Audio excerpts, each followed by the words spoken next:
যে দেখে পানি নাই, মারওয়াতে যায় যে দেখে পানি নাই। পানির সন্ধানে হাজার আলাইহিস সালাম 7 বার 2 পাহাড়ের মাঝখানে দৌড়াদৌড়ি করলেন।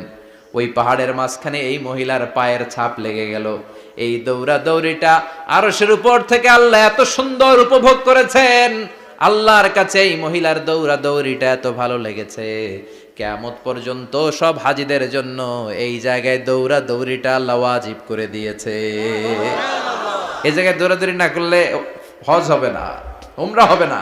এই দৌড়াদৌড়িটা, মহিলাটার স্যাক্রিফাইস, হৃদয়ের আবেগ আর ভালোবাসাটা আল্লাহর কাছে এত পছন্দনীয় হয়েছে, কিয়ামত পর্যন্ত আল্লাহ চান সবাই দৌড়াবে, আমি উপর থেকে দেখব।